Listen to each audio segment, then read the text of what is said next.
Hello everyone, welcome to the Equestria Daily Fandom Podcast. In this podcast, we would like to dive into the finale, as well as what our plans are going to be both for Equestria Daily and ourselves over the hiatus. First, I would like to introduce our panelists for this podcast. We have Fee. Greetings, programs. Aquaman. Hello. And Couch Crusader. Hey-ho.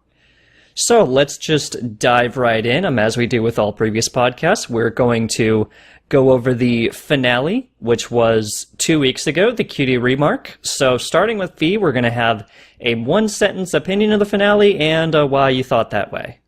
One-sentence opinion was squashed for time, but, cinematically brilliant.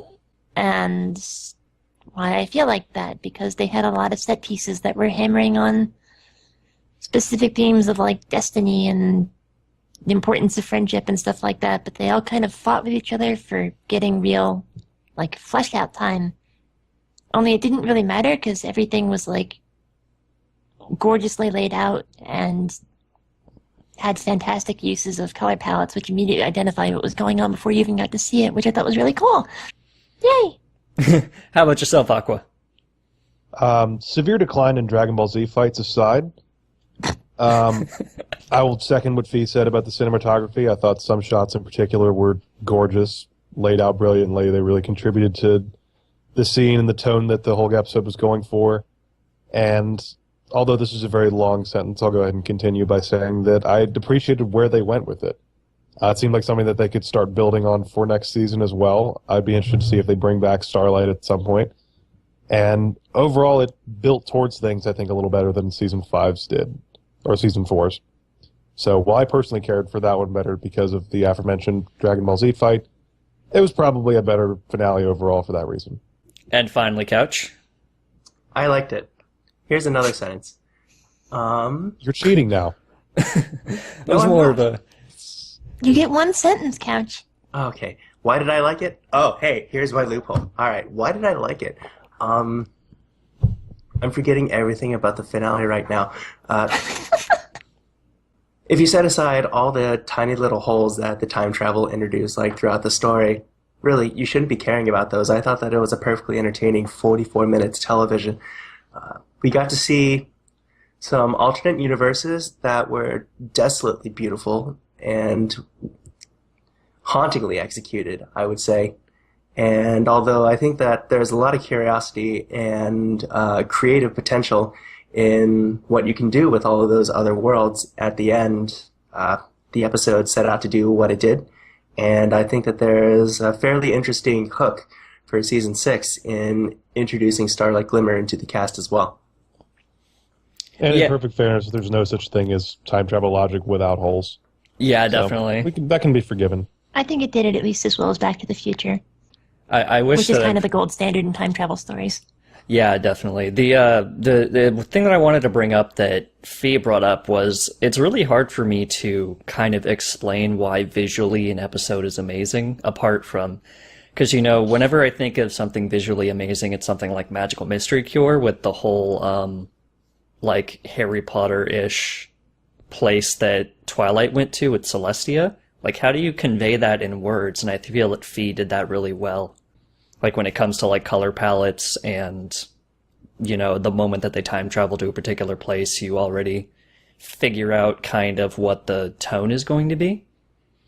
And it's just those type of intricacies that, DHX really does well with when they animate out these episodes from script and put them on the TV.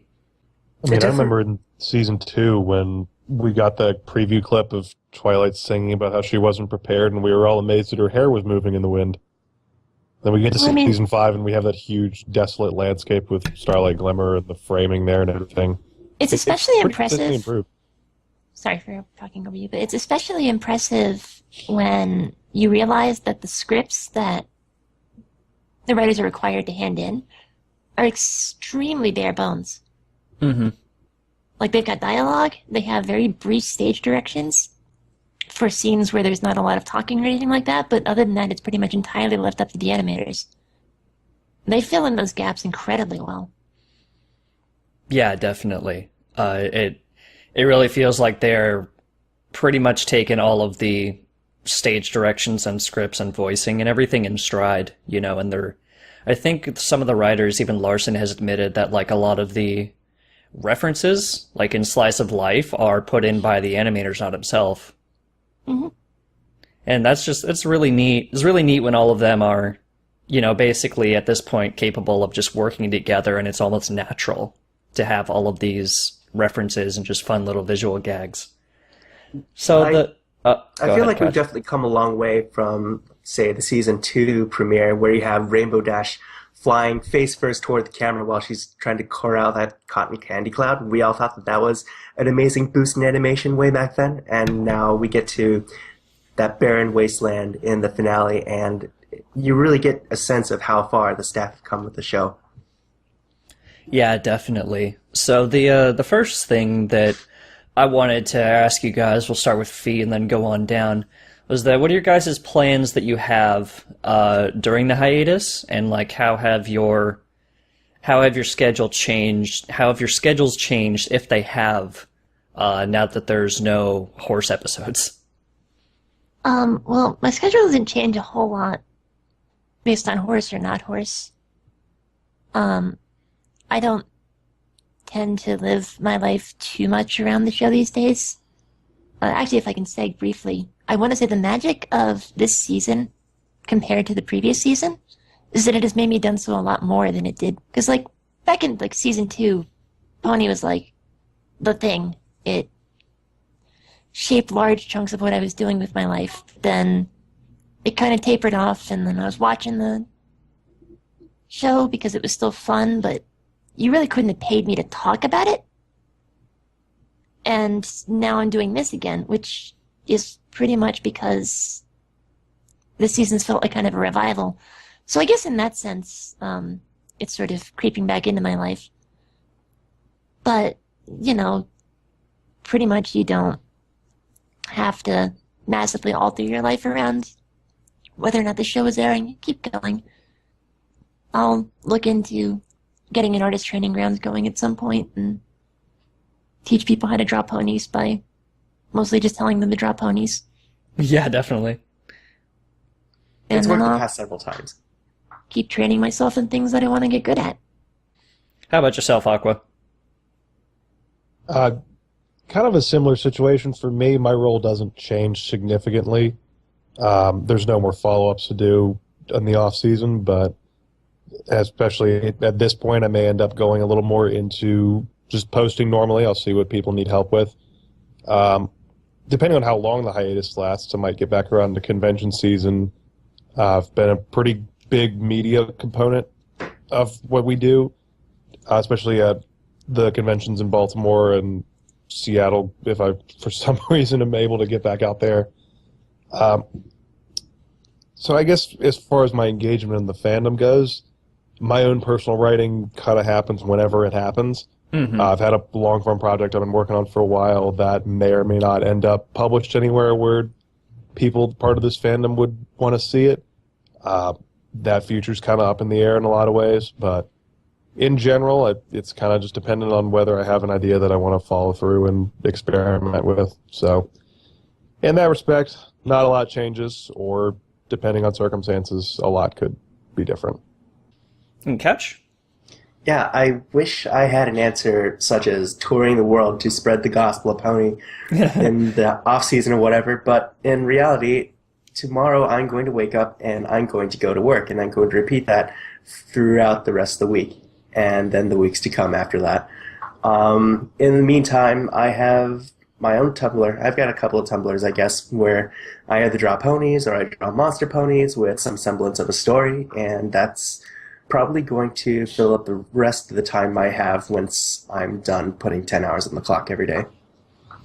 Yeah, I'll put all of your guys' stuff that you do in the spare time in the description for the listeners. And I know it's pretty much fair to say that not all of us are breathing pony, but we all are definitely doing our own, pony things as well as stuff alongside them. I have the videos that I'm doing as well as helping with EQD like Aqua. We're just all...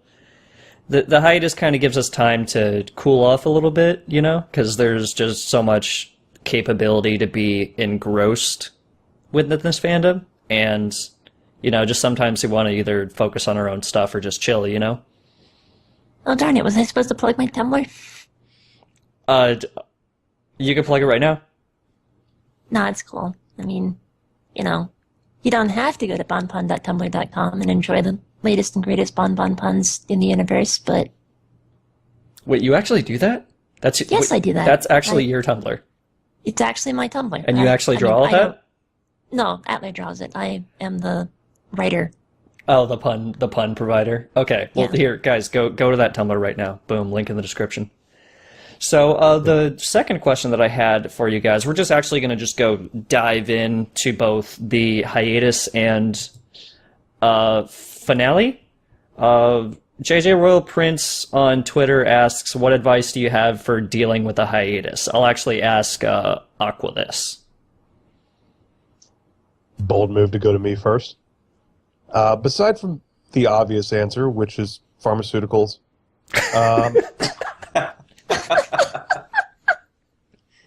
they laugh as if I'm kidding. Anyway,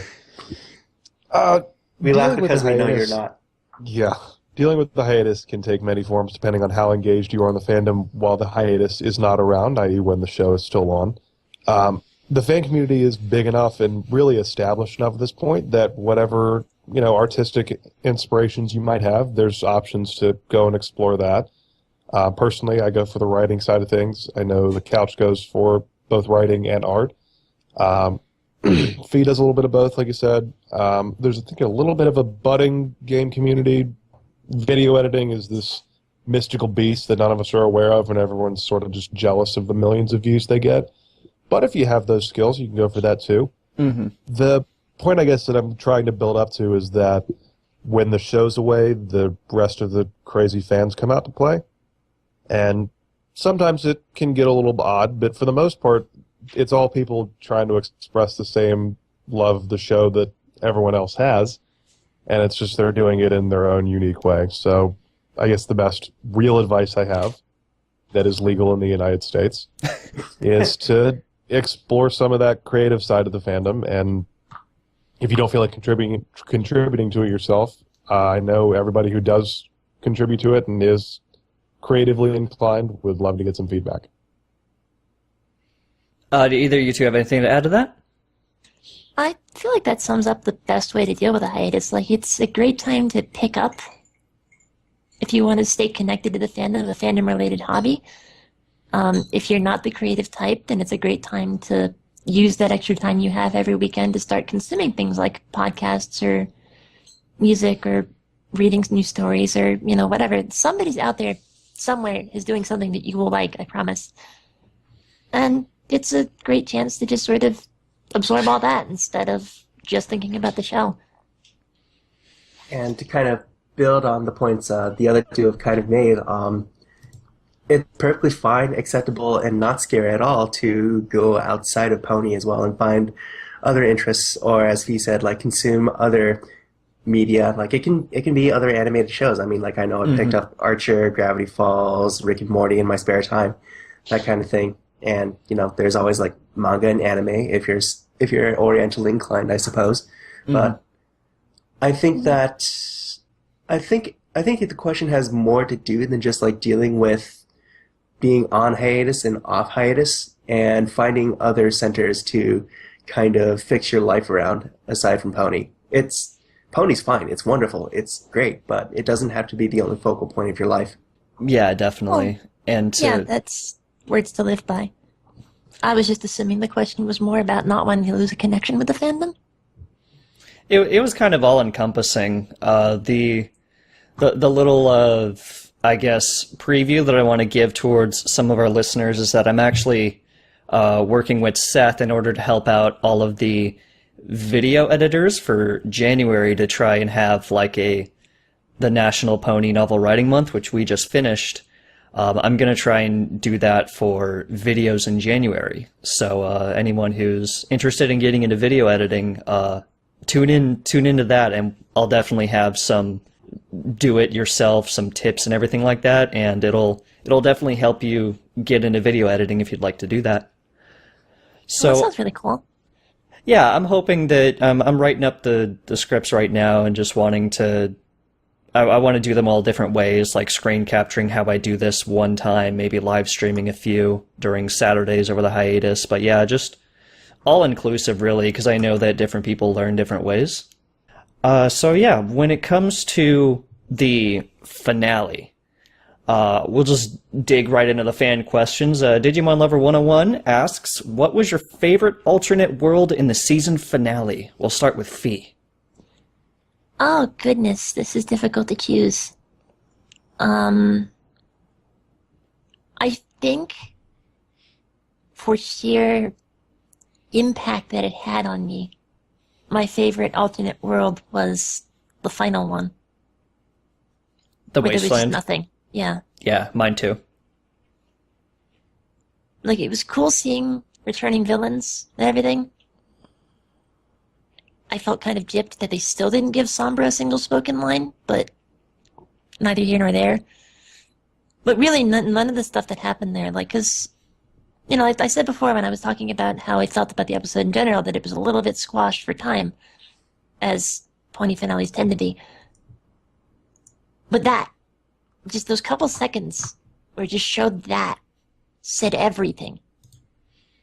And it didn't need anything else. Yeah, it was very dark and very like, if anyone has seen the anime Madoka Magica, it kind of made me think of that. Just, you didn't really expect it, and then it happened, and you're just kind of, it just kind of hits you, and it hits you really hard. What about yourself, Aqua?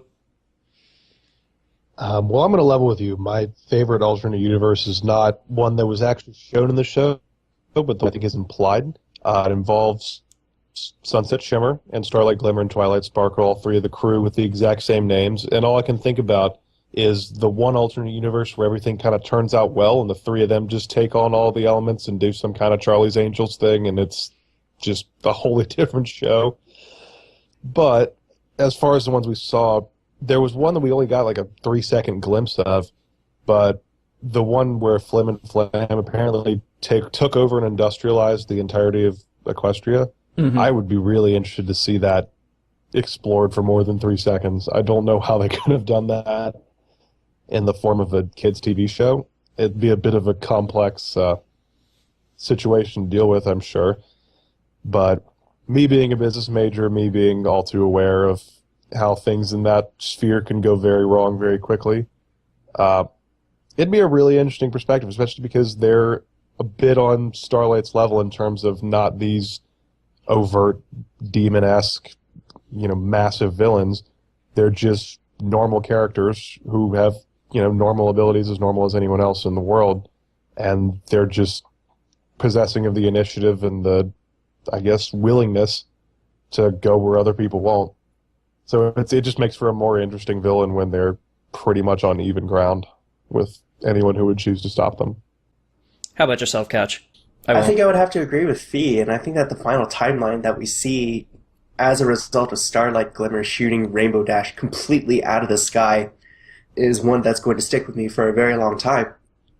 It's cool to speculate on what villain might have come up that could have caused such desolation, but at the same time, it might be cooler if there was no like one particular entity responsible for what we saw in that final wasteland. I don't know.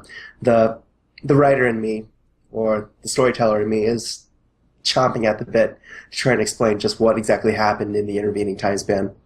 Can I just say that you mentioned one of the parts of the finale where Starlight ended up blasting Rainbow out of the sky.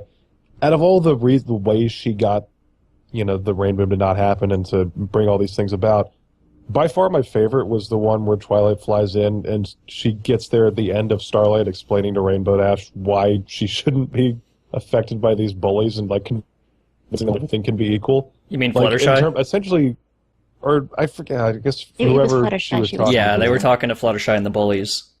Did you even watch the finale? Yeah. I skimmed the Wikipedia summary. No, I actually did watch it, but it's been a little bit. Whichever characters were involved, it was probably the most diabolical thing I've seen a villain do in the show, because it was this technically correct response that then created this huge disaster afterwards. So I found that interesting far more than any of the other methods she used. Was No, that was this super world where, clever. no, she I did agree. the right thing. Yeah. It's this completely valid thing. No one should be bullied, except in this one exact instance, you kind of need to be bullied or the world's going to end. So, sorry, kid. So basically, the brightest timeline is a direct result of Hoops and Dumbbell being mean to Fluttershy. Yeah, no one talks about their influence. Yeah. Are they the new best pony? They stopped the world from being blown up. Well, I mean, you got to remember that they're just one link in the chain of events. Yeah. So, an anonymous poster asks, did Season 5 live up to your expectations? We'll actually start with Couch this time. I think it absolutely did. I won't say that my expectations are particularly high. I just want to wake up on a Saturday morning and watch cartoon ponies engage in shenanigans on the screen. Mm-hmm. And by and large, the season very much delivered on that promise. How about yourself, Fee? I would say that it exceeded my expectations. What I think Pony should be delivering and what I get out of it is something that has been fluctuating a lot as time has gone on. But in the sort of uptick of things, coming into this, I was generally just expecting, like a handful of episodes that felt good upon reflection and then some colorful pony antics. But what we got really for the first time was an idea and a question that were carried across and brought up again and again in varying different ways. Sort of like overarching ideas that culminated in something. Mm-hmm. Which, I mean, I don't want to say that can't happen in a children's cartoon because it absolutely can, but it never seemed like this was the one to try it. Because there's so many other agendas that Pony has, Mm-hmm. And it's nobody's fault. It's just how it is. But then they managed to work it in anyway. Well, And the love and attention and care and detail and the effort that everybody has poured into it to just it just blows me away. Like, this is the closest My Little Pony Friendship is Magic has ever been for me to being The ideal My Little Pony Friendship is Magic cartoon. I guess. I don't want to sound snobby when I say it, but like a legitimate, like, art form sort of thing. Yeah, Because I get it's what the you're closest saying. it's been to being objectively good television. I think Yeah. that's a very powerful statement, definitely. And this is something that we've brought up tons of times, like before on this particular episode. But as early as the third episode of the season, where you just kind of see the visual overhaul Fluttershy's Cottage got since it was introduced back in like season 1. One of the color designers was actually in attendance at BronyCon, and I believe that she was responsible for coloring that particular scene. And it really is amazing to just kind of see what they've managed to accomplish throughout the seasons. Yeah, and people are gonna get all over me for that statement I just made. I just know it. I wanna couch it a little bit. yeah. I'm not saying that Pony was bad ever, Mm-hmm. but like really, what it's been and the reason why it's been so important to so many people is because it's turned into a cultural phenomenon, and a big part of that was people responding to the characters and the fact that the show was good for what it was. And what it was a colorful show about cartoon ponies that was mostly there in the attempt of a toy company to sell plastic figures. Yeah, it just... I don't want to mean this like, and because that's what it was, it should have been terrible. But what it was instead was entertaining and watchable. Yeah, definitely. The And thing... I feel like, in addition to being entertaining and watchable, it is really pushing things that if you sat them down in front of a film professor at a university somewhere, they're going to have a harder and harder time finding reasons to say that it shouldn't be taught. Yeah, like... They will still find reasons to say it shouldn't be taught. I'm not gonna... The thing that I think I would point out is that this season has definitely exceeded my expectations because it seems to just polish and, there were a few low points of the season, but it always does seem to polish the sort of small things within the show that we just kind of take for granted and don't notice, like like we just brought up how the scripts are very bare bones and the visual people are always just putting in really funny gags. And along with the writing itself, the writing itself is also slowly getting more dense. The finale is kind of evidence of that, as well as episodes right in the middle of the season, like Amending Fences, which could have pulled its punches throughout the entirety of the episode, and it just didn't. It just kept going, and it kept being, a shining example of dense children's television. Okay, so instead of couching that, I'm going to aqua this for a second. That's usually the phraseology I've used to refer to this season, is it's the season of not pulling punches, like you said. Up until that point, up until Amending Fences, it hadn't blown me away in the sense that I think a lot of us have been talking about. It was still a good season. I had no issues with it. Some of the episodes maybe you could argue were better than others, but overall it was still the same thing I'd grown to expect. I didn't have any problems with it. Getting to the end of that episode, I should really specify, and seeing where they went with it and watching this, what looked like was going to be building up to be, fairly normal. She, had a bad relationship, but it's okay. Now I came back and all is forgiven. For there to be that moment where, no, it's not okay, was the moral of the day, was kind of profoundly shocking to me, because it was somewhere I'd never seen this particular show go before. I didn't really think they were allowed to go that far. Mm-hmm. The point at which Moondancer's really kind of in that episode going over exactly what Twilight leaving did to her, it's the first time that I can think of where the show got real. Where it's not just, okay, maybe they have constructed this fairly standard plot well, and maybe the characters are engaging, and maybe there's all these things we could make it say that, like Fee said, it's a good show for what it is. It's the first time it's stepped away from that and said, okay, we're not going to pull this punch. This is going to be a really real thing that she's dealing with, and there's no neat way to wrap it up. It's just something that we're going to have to do our best with, and that she's going to, as much as anyone else, have to deal with on her own. And then following that up immediately the next week with, I think it was Did Princess's Dream of Electric Sheep? I know with the reference to the story. Spot on. Yes. Let me look it up while we wait. I'm in love with you guys. I haven't watched the show since season 2, but they keep letting me on the podcasts. Yeah, We don't know how you managed to keep getting past security. You kind of just tied us up and started up the security. Yeah, I reckon it was Magic Sheeps. Yeah, it was. I was reasonably close.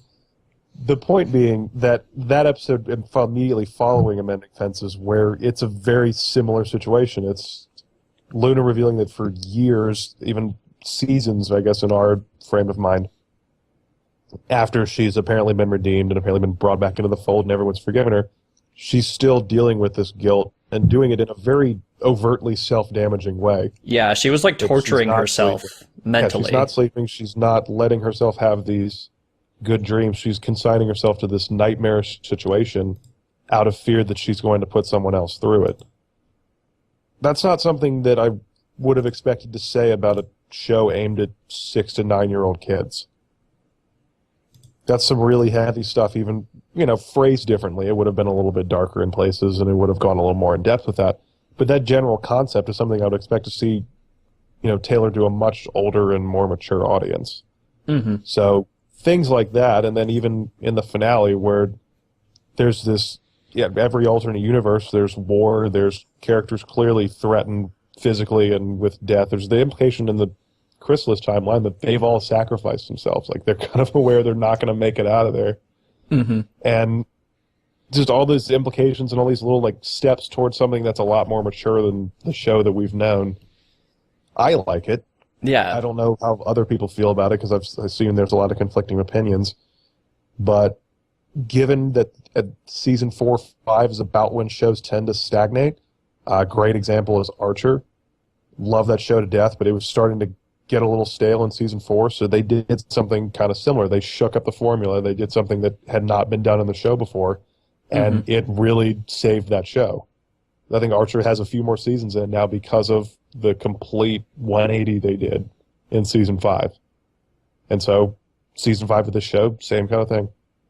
Yeah, this is really the point in a show's lifetime where it has to shake things up and reinvent itself, and like where they kind of succeed or fail in terms of like how they'll be viewed much later. Yeah, definitely. Because there's... Like, is the idea sustainable? I mean, probably could have kept most of the audience with just doing what they did. A lot of the shows that seem to go within, on the major networks especially, when they go past like seasons, 4, 5, and 6, and they just start to become, formulaic, like they become their own jokes essentially. Like you see it all over the internet, jokes against shows like Family Guy, American Dad, Big Bang Theory, Two and a Half Men. Those aren't cartoons, or at least children's cartoons, but, they have, as all media, the capability to stagnate and become jokes of their own just because they feel like they want to either reiterate the same jokes or just stop trying when you go into the writing room. And this show definitely has not done that by any stretch of the imagination. They're trying to outdo themselves pretty much every season. And I would definitely say that season 5 exceeded at least my expectations, and that it seems kind of unfair to be like, oh, what are they going to do next season? Like the bar is higher. Like, let's see if they can continue with each passing season. But, it makes me more excited rather than worried that, the show is going to stagnate. I'm looking forward to each increasing season the more that I watch this show, because I feel that, the writers are capable of stepping up to the plate and delivering episodes like the finale, the premiere, Amending Fences, Scaremaster, another really good one with a lesson and a moral that I thought was going to be, like, I thought that Fluttershy was going to be forced to like Nightmare Night, and then the moral was way more apt. Like, she accepted that she didn't like it, and she just decided to sit the Halloween out, which I thought was a really neat way to go about it. Alternatively, the moral was just repeating that her rabbit's a psychopath. Yeah. The smile that I mentioned in my follow-up, I was like, that's a Smile HD smile. Like, the rabbit was really wanting to go into the grimdark territory. The great irony of Fluttershy is that Angel is scarier than anything she's actually afraid of. Yeah, it's kind of the unknown of Angel, and we got that little glimpse with that face, and now we're kind of just terrified. So... Oh, now you're just starting to get terrified? I mean, I never really noticed. Angel was just kind of a meanie, and now he's terrifying. There's my language lesson of the day. Okay. We need a Silence of the Lambs episode where Angel plays the part of Hannibal Lecter. Either that, or he was They just had him tied up, and he wiggles his nose like a bunny and directs people through how to catch a megalomaniac because he's the only one who thinks like one. I mean, I don't know how closely you guys rewatch the old episodes, but if you look real closely, with most of the major villains, he's always there. Well, in the background. He is in the background. Okay, well, I guess we have our building up to explanation something for the in season final 7. timeline then. Well, the good thing about this podcast is that all of the show writers watch it. So, Fee, you're pretty much going to get that episode within season 6 or 7. Fantastic. So yeah, perfect. Oh wait, can we just request things? Okay, so the Diamond Tiara side series, that's confirmed, right? Cool. Yeah, I believe Josh Haber is going to write it. I'm sure that's going to make if they don't, Diamond I'll Tiara get fans on. very, very, very happy. as long as we're on a They don't tangent of wait, cool we know what's ideas, coming I up. know this can't happen at this point, but how cool would it have been if instead of having this finale, we had a setup where the next season was going to be Twilight and Spike jumping from messed up timeline to messed up timeline, where they had to set things right in order to move to the next one, Quantum Leap style? I mean, I'm on board. I mean, I thought that was where they were going after the Alicorn thing. I thought season 4 was going to be just entirely Twilight going around and doing full princess level fixing stuff.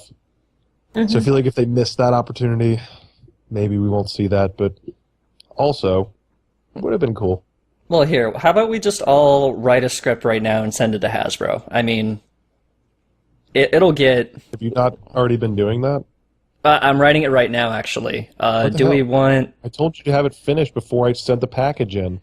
Okay, well, here, it's fine. It's too late now.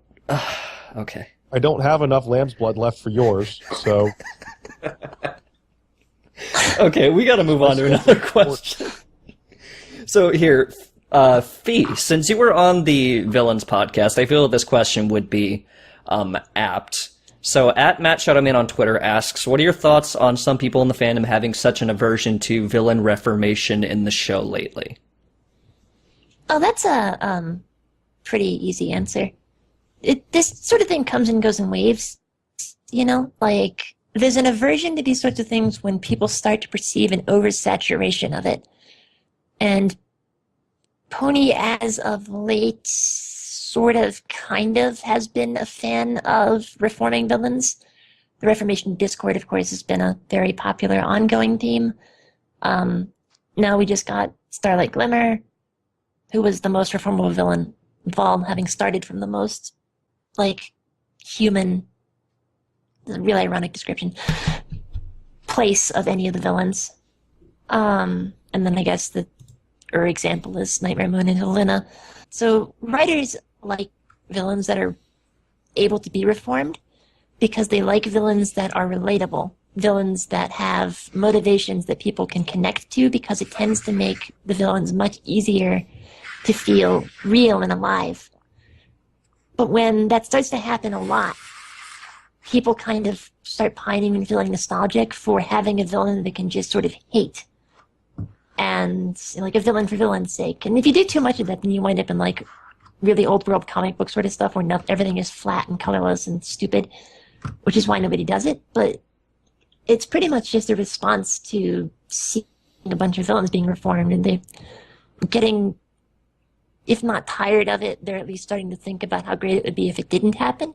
Mm-hmm. Because usually having a villain may have a change of heart and change their ways is more poignant when it doesn't happen all the time.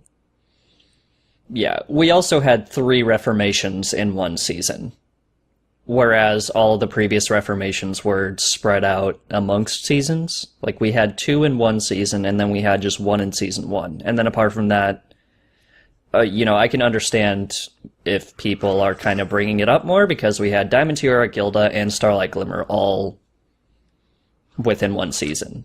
And while all of them they're like different kinds of villains, sort of, I mean, you can argue that Diamond Tiara is not really a villain, or Gilda's not really a villain. Gilda's not really a villain. But, yeah. Yeah, but it's still the same sort of thing. Like, you're looking at people that were presented as antagonists and bringing them in the fold of friends. And, like, this is good, and it's great. And actually, for this particular season, it was really important, because nothing that happened with Starlight Glimmer would feel authentic. Yeah, if the season hadn't been about that sort of thing. Anything other than reformation like, amending fences makes the finale work. 100%. It is the same problem. It is the only reason you can really buy Twilight being able to help with it. I think it's important to note that her entire role boils down to helping people form these kind of relationships. She's the princess of friendship. Yeah. That's her job description. So all of these reformations thematically fit in with that. Mm-hmm. Oh, yeah, 100%. It's a bit of a coincidence that it's happened kind of so quickly, that we've had so many in such a recent amount of time. Mm-hmm. But there's still a couple left that, could potentially come back in the future. Not that I think it's really going to happen, but I could see it happening, that the changelings get involved again in earnest. I could see Flim and Flam coming back for one last hurrah. I could see Sombra coming back, but he's dead. They killed him. Mm-hmm. Pretty sure that's the one thing that's kind of gone unspoken in the show. They absolutely just viciously murdered Sombra. Well, they could also bring in some arcs from the comics.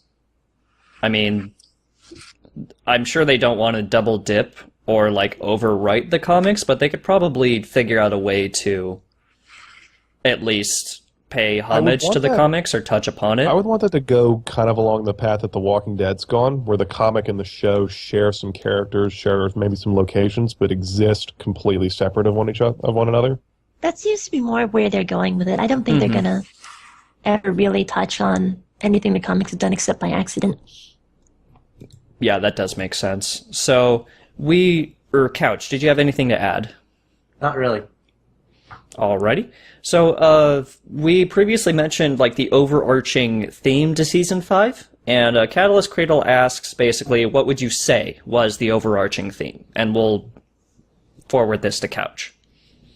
This is a bad question to ask me because as I said earlier to that one question about like Season 5 living up to my expectations, to me this is My Little Pony is just like a TV show that I tune into like every Saturday to watch, get some laughs, and then kind of move on with my life. I haven't been paying as much attention to like any thematic connections throughout the season, although they are there, like undeniably so. That's what we've just spent the past 10 minutes discussing. In fact, I'm pretty sure that Aqua and Fee just kind of answered that themselves when discussing the reformation of villains like all throughout the season. I'll kick it over to them, honestly. I would have said earlier in the season that it was specifically about cutie marks. I think that was the theme of the entire season, was them trying to figure that out. I think the more general overarching thing that would be more accurate to say, though, is it's about destiny. And at the same time, it's about when destiny doesn't have to be the end-all, be-all. So the marks are kind of a reflection of that. They're the physical embodiment of destiny in this world, and they're kind of a unique entity in doing that. So, because people can have that mark, or as many characters have proven, they can have that identity shoved in their face, but they don't necessarily understand what it means. That whole dichotomy was one of the reasons that, and I guess I should preface this by saying that I in no way know at all what's going to happen before an episode premieres. At the same time, in my head, I was 100% sure that the CMC were going to get their marks this season. I didn't know when. It was a complete surprise when it actually happened. I expected it to actually play into the finale, but that was the reason I was able to predict that in my head, was because that was the palpable theme of every episode that I had seen thus far, was that it was about destiny. It was about how these marks played into it, and it was about all these things that either are or are not destined to happen for these characters, and whether that should be followed to the letter or whether there's room for interpretation. I think what we definitely come to at the end of the season is room for interpretation. So really, it's not as cut and dry as everyone seems to think. I think that the most interesting point of support to the whole early season notion of cutie marks and destiny is that the events of the season finale, and by extension, the events of the season premiere and Starlight Glimmer's journey in the first place, was the fact that her best friend, the one that she spent like all of her time with, got his destiny, got his cutie mark when she didn't. And that's what basically kicked off 4 episodes out of the entire season. Fee, you have anything? The entire season would have been avoided if Starlight Glimmer just had Tinder. Or if she had thought to write a letter. I understand getting hung up on a guy, but seriously, there's plenty of fish in that sea. So we need a pony Tinder, is what you're saying. Yeah, I mean, just hook it. It doesn't have to be in the phone or anything, but just a dating service. So it's got to be somebody's destiny to just be the matchmaker. Get Cadence involved, we'll be fine. So, Fee, did you have anything else to add? Well, yeah, I feel like, I mean, I don't disagree with anything that was said, but I feel like in painting with finer strokes, rather than just being about destiny and dealing with that and the way that it can define you, I think that the real thing that I would take away is the overarching theme of the season is the concept of discovering identity and the ways in which you can let that sort of define you, and the issues that arise and the ways to overcome them on your struggle to learn about who you are. Because that's what cutie marks really represent to me, is who you are supposed to be. Like the thing that makes you you most uniquely. Yeah, and then actually coming to grips with that, understanding it, and living your life in a way that doesn't hurt what you want. Because there's all sorts of great examples of that, right? Like, because everything that the CMC helps various ponies figure out when they're all struggling with Diamond Tiara struggling, or Treble Shoes struggling, or whatnot, with dealing with the meaning of their cutie marks. And you've got Starlight Glimmer sort of projecting on cutie marks as the source of the problem of conflict in the world because she got hurt because a friend left her. You've got everything that happened in Amending Fences, where Twilight actively following what her cutie mark said she was supposed to be doing and saving Equestria, yada yada yada, over and over again, caused a friendship that she used to treasure very deeply to just splinter almost irrevocably. And like this sort of thing just hammers over and over and over again. It's like it's relationships or even the main attraction or whatever it's called with Coloratura and Applejack being all like, oh, wait a second, we've moved in different directions and this is not easy to deal with. Yeah, and the interesting point, especially for main attraction, was that it wasn't necessarily the idea that Coloratura was different from her childhood self that was the problem. It was just the fact that the manager was not looking for Coloratura's best interests. It's where her life pushed her that kind of drove a wedge between them, sort of, kind of. Yeah, but it wasn't the hardest wedge to remove, but yeah, the point that I was making though is that like it wasn't that the problem in the episode, which is a good thing, it wasn't conveyed as like, oh, Coloratura isn't herself anymore, that's bad. Like the actual problem was that the manager was like just doing stuff behind Coloratura's back and kind of pushing her. Like she would have been the Countess in a way, at least a little bit in a way without her manager. But at the same time, you know, Coloratura became different. She became herself, and like Applejack never really completely questioned that. Like it wasn't like the oh, she's different, so she must be terrible sort of way. Which I feel that was a very important distinction that episode needed to make, and they did. Yeah, it was a difference between like, you're different and I find that wrong, and you're different and this doesn't seem to match up with the person I thought I knew. And then she looks into it a little farther, finds out the manager's involved, and then it becomes a case of, okay, now I know you're not this person that you're portraying yourself as, and I'm trying to help you get back to that place. Mm-hmm. So we had a kind of a simple question that I'll just address. It was Lex Armacron on Twitter asks, how much inspiration for content can we squeeze out of this season until we are completely fan-based in the hiatus? I think he just means like the hiatus makes like stale content or anything, and I would just say that doesn't really apply. You know, you can always find inspiration for content either from everywhere. Like there's just not ridiculous, but there's an insane amount of fan content done by an insane amount of really talented people who are all, you know, inspired in their own way. And then, like we previously said, you can always go to other sources of media, television shows, anime, even video games, and then, you know, dip your toe into their fandom, and then, you know, you have like another fandom that you can enjoy, like Undertale. Like Undertale's bonkers right now with the amount of support that it has just because it's a really good game. And like Steven Universe, Rick and Morty, just all the previous shows that we mentioned. So, Fee. TARDIS Console on Twitter asks, how do you feel about Starlight Glimmer becoming a main cast member like Sunset Shimmer? Is Sunset Shimmer a main cast member? I don't think she is. I think that she's just kind of staying over there in Pedestria for the time being. Pedestria. I've never heard that used before. That's amazing. That is legit amazing. Yeah, I mean, Starlight Glimmer's future is kind of up in the air, so it's a little, you know, we don't necessarily know if she's going to be a main cast member yet, but how about we reword the question to what would be our response if she was part of the main seven, or if she was like we previously mentioned in our villains podcast, you know, before the finale, we were kind of like, what if she becomes a secondary character like Sakura? What if she becomes a member of the main seven? Like stuff like that. So we'll reword the question to What if that. Lord Churning, she and the people from the crazy, messed up Equal Village become the new main six, and we ditch the characters you already know?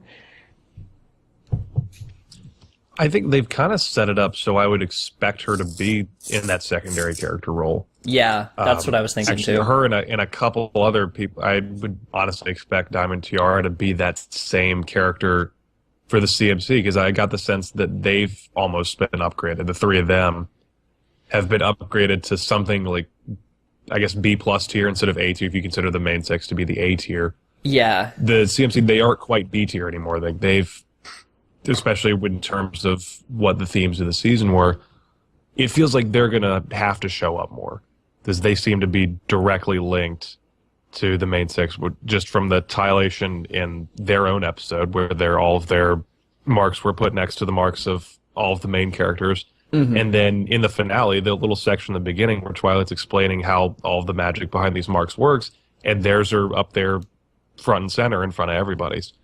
So they've been, at this point, implicated as being critical parts of that.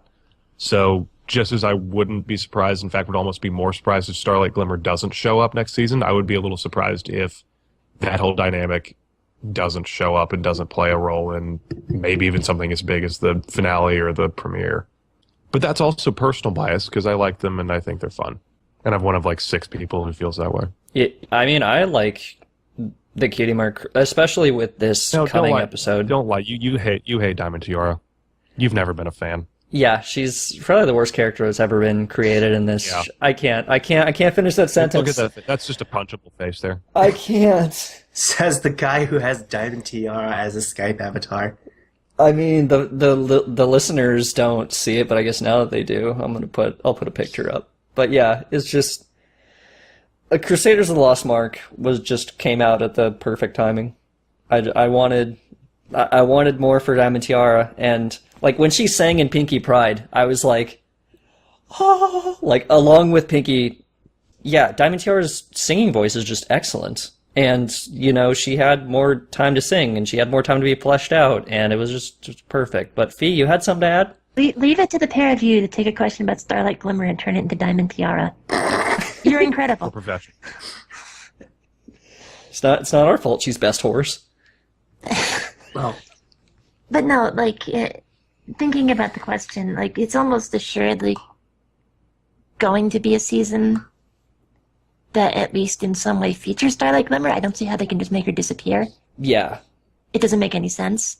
I'm really actively hoping, actually, that the roles that the main 6 start to move into for season 6 and possibly coming after is more of the mediator, the problem solver, perhaps the quest giver sort of thing, where they're the one like residing over a problem that one of these newer characters that are struggling with, and you know, they can showcase the growth that they've had over the course of 5 seasons by, you know, being the ones to kind of Celestia other ponies. Yeah, if that makes any sense. Well, it feels like sort of there's my ideal season 6. Mm-hmm. To me, it feels like there's more of a chance for them to just be in, like, not a main focus of an episode, but just like has the capability to be around. Like I wrote kind of an editorial before Starlight Glimmer was redeemed where I was like, okay, what can she do? And like the same goes for Diamond Tiara. Like if the Cutie Mark Crusaders have to, for some reason, travel to like a different city that Diamond Tiara's dad does business in, it's possible she could tag along. Or like if there's Cutie Mark magic in season 6 that like Starlight possibly has the ability to sense, or perhaps more information on the Meadowbrook artifacts. You know, perhaps Starlight Glimmer has more information about that, whereas Twilight only read a couple sentences on it. You know, like there's more capabilities for if an episode goes in a particular direction, they just could have one of the characters be in the background or sit in or just have an appearance, stuff like that. Right, so here's a theoretical sure, but I kind of scenario. figured that we were going to have more of these, like, quote-unquote side characters taking prime focus in episodes, and then having the original main cast sort of be the ones that set them aright. Yeah, it's just kind of all up in the air, really. But there's more. You don't know, but like to my mind, that's the best way to create another dynamic shift that will keep the show feeling fresh. Mm-hmm. Okay, so here's a theoretical scenario, speaking of dynamic shifts.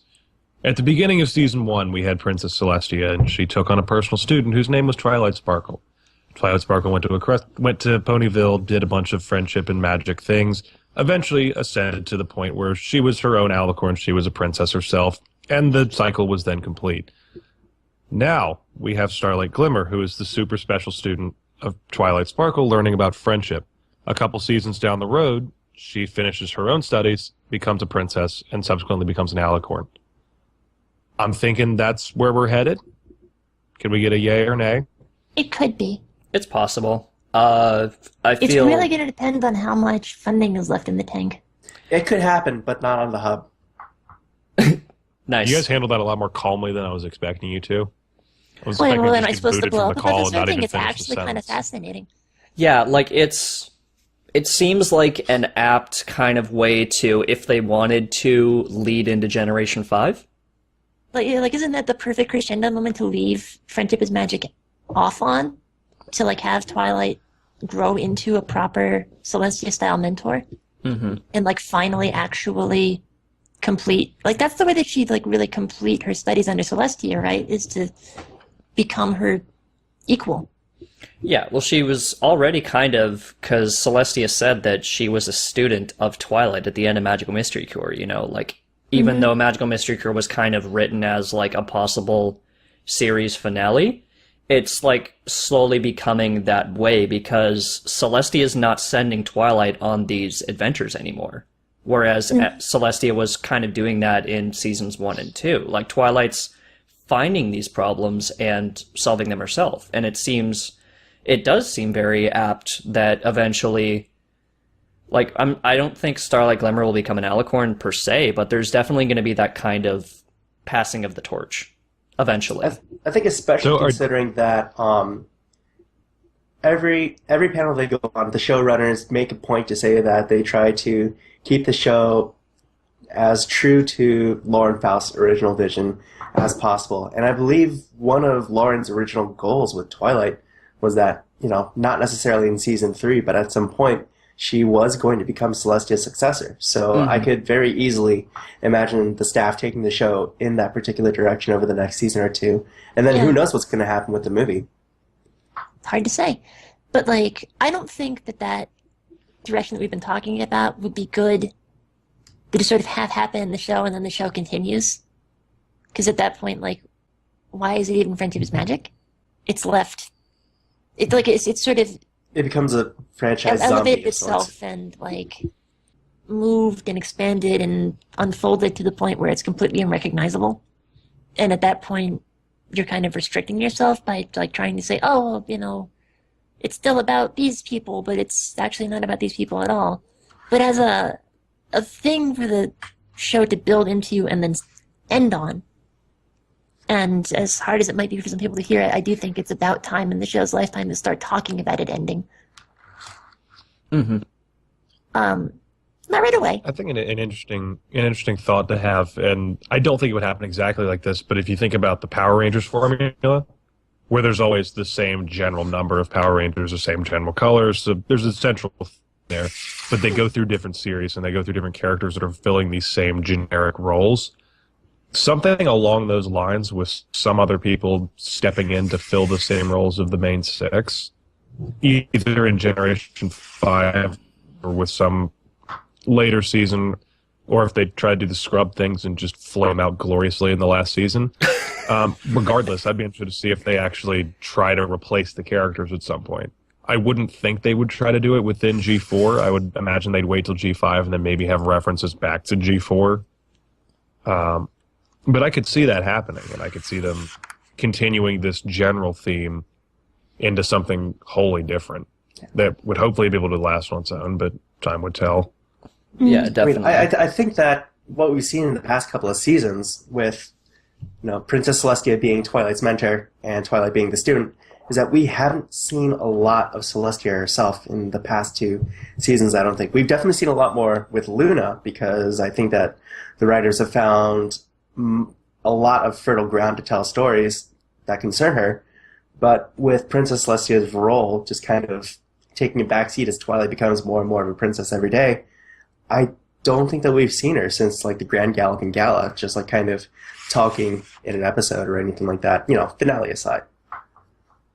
So the reason why I brought that up is because, I definitely do think that that the show can definitely survive kind of not exactly retiring characters, but taking them out of the spotlight so as to shine light on some others. Yeah, like mini slice of life episodes. Things like that, yeah. I was just about to go there. So, JJ Royal Prince on Twitter asks, what are your top 5 favorite moments from Season 5 in general? We'll start with Fee. Oh god, top 5 moments from Season 5 in general. Can we just do top 3? Top 5 sounds like a lot to pull up on the spot. You guys don't want to just make let's do top 10 and make a video and post it on EQD. What do you guys think? Let's do it right now. Oh, okay. Well, I mean, we were turning into BuzzFeed for a while already. Yeah, I mean, we might as well go all the way. 14 reasons why Fluttershy is totes my spirit animal. 7 reasons why Starlight Glimmer needs to check her privilege. 3 reasons why Equestria Equestria Daily needs to shut down. On a personal level. Or I guess it would be more like 45 gifts, because they have to have literally the entire episode. 5 reasons why Fee is tiring of your crap. 10 reasons why Diamond Tiara needs to be the main focus of Equestria Daily. 7 reasons why shut the hell up. You want to answer? Just Oh god. 3 burn centers for Vicodin to visit now. Oh my goodness, all of them? How long can we continue this podcast speaking only in BuzzFeed titles? We could probably do the entire podcast. I mean, it's not like this is hard. The BuzzFeed thing, I mean this podcast is pretty... BuzzFeed's Top fairly 5 easy. favorite moments from Season 5. I don't know, to be perfectly honest. The entire thing is just like an amalgamation of good moments, you'd say? It's a lot of it is running together in my head. Mm-hmm. We can come back to you and... Yeah. I'm gonna pick one. Yeah, one is fun. Let's just pick one. One moment that really felt good to... Okay, one moment that felt good to me, one moment made me laugh. I read it from the same episode. So, got our Pie family and Apple family joining together for Hearts Warming. I initially had a pretty mixed impression of that episode. I was very off-put by the Pie sisters. That's my fault. We discussed this for like an hour, I think. Yeah. See, I'm really off-put by the way that they were portrayed, but again, that isn't. It's entirely my fault. If I hadn't gotten so involved with the person who ran the Pie Sisters Tumblr for so long, and gotten so kind of carried away in his interpretation of everything, I probably wouldn't have cared as much. But as it was like, okay, whatever, I'm getting sidetracked. So the thing about Applejack to me that generally kind of rubs me the wrong way Oh, get ready, couch. is that very, very often she sees a thing and, like a down-home country farmer, assumes that she already knows the best way to make things work. And not all the time, but at least some of the time, the show also says, correct, Applejack. You and your down-home country farmer ways are exactly the way that everything should be. And she makes these incredibly baseless assumptions and is rewarded for them. That episode was a really great, second of, that slapping her in the face, really hard. And previously in my Little Pony Friendship is Magic fandom life, I have argued that Applejack was a bad character because she was more or less immune to growth. Because she's got her stuff together in a way that most other ponies don't. And this sort of thing kind of irked me because it was like her biggest character fault. And it never seems to come up in ways that satisfy me. But this was a great moment because shows that enough is enough. And it, really kind of dug her heels in and punished her for it. Mm-hmm. And so, that was just sort of the moment where Applejack actually got to do a little bit of growing up, as it were. And I thought that was, it's sticking out to me the more that I think about the season. And then, of course, in terms of things that are just going to be with me forever, even long after Pony is dead, is her heartwarming doll. I love the Lumpy Sad Rock. If Lumpy Sad Rock is the only thing I remember from this show 20 years from now, then I won't be sad. So you'll forget all the rest of us, but you'll remember the Rock. I suppose. Yes, that's what I'm saying. I mean, I don't blame you. Even if I succumb into the worst sort of dementia and cannot remember anything, including my own name, I'll remember that Rock. It's so good. Aqua, what do you think? It's just so good, comedically perfect. I can't think of, other than the eagle in season 4 that snatched up the map and then the wheel from the boat that everybody was riding in, I can't think of a single visual gag in the show that has made me laugh as hard. The Rock cries for Applejack because she cries on the inside. Exactly. What are your favorite moments, Aqua? Okay. Moment number 1 is the CMC getting butt marks, because of course it is. Moment number 2 is the role I played in getting the Phi X Lumpy Rock ship off the ground. Moment number 3 is the week where I was sick and hallucinated that Sunset Shimmer was going to be in the season.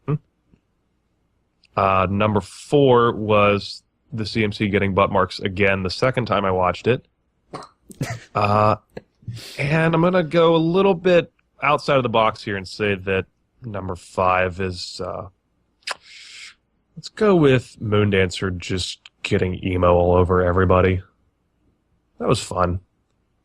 Yeah, that episode also certainly tied very closely with Pinky getting really sarcastic under her breath about Shining and Cadence's ability to raise a child. That was also spectacular. And in the line for best line delivery of the entire series. Couch? How am I supposed to follow those two? I mean, you never really beat Aqua. You just kind of get closer each time. Okay, so he sets a level of excellence, and I just approach it asymptotically. Well, yeah, I mean, that's what I did with I don't know what asymptotically means, so that's one thing. You never reach 1. I'll always shoot for the Aqua. Even if you miss, you'll land among the fees. And asymptote is where you get as close as you can to the line. It's a mathematical term. So in this case, Aqua, you're the line, and we're just constantly trying to reach your levels of excellence, and we just never do. That's what I tried to do in my follow-up, my Scaremaster follow-up. I made that joke. I was like, you were going to do this follow-up, but they got me instead. So this is the best I could do. I'm sorry, I heard the word math and I started thinking about sports until you stopped talking. But sports is math. Sports is not math. You take that totally back. Math. Can we just take a moment to look at Aqua's Skype avatar of Horsewife? Yeah, it's making disgruntled horse noises. Very apt. So what? That is the face I'm imagining on him right now. I mean, okay, so I'm not very good at coming up with one thing from the season on the spot, much less 5. So I think I'm just going to discuss my favorite episode, which was Rarity Investigates. Mm-hmm. Because for the longest time, I've wanted to see Rainbow and Rarity Dash. That's my mindset right now. I just wanted to see those two hang out. They never, as I mentioned in the follow-up that I coincidentally did for that episode, they're friends, but we don't really see them doing stuff with each other, outside of the one time they invited Twilight to breakfast together. But I mean, you don't see them doing stuff with each other. It's TVY7. Yeah. I don't know. It was great. I really appreciated how that episode wasn't afraid to just kind of take that first act to kind of show how the two just kind of hit it off of each other so well. I mean, you got flying fast bird horse and dainty ground fashion horse, and they speak with each other as if they couldn't have been better friends. I just really enjoyed it. There's Yeah. not really a whole lot of episodes that I can just like kind of go back and like watch over and over and over again, but that particular episode is definitely an exception to the rule. I just really enjoyed it. And if the only thing I remember from this season is Rainbow Dash doing her little victory dance with all the little sound effects like thrown into the background, I'll feel like I've missed out on a lot, but not that much. Yeah, I think Aqua If and I only remember one thing from the season, it's because I blacked out and you need to call the paramedics. All right, no more mad dogging for you. You say that like it's a good thing. All right, so the final question that we're going to address before we finish up for this week, this person, I've never actually seen them comment before, Seth Isto asks, why Sounds like is... a nerd. Yeah, sounds like a nobody. Why is Trixie Trixie Trixie? So we'll start with Couch. Because Trixie, Trixie. Trixie, Trixie. Trixie. Never really thought of it that way. Do you have anything to add, Fee? Pony?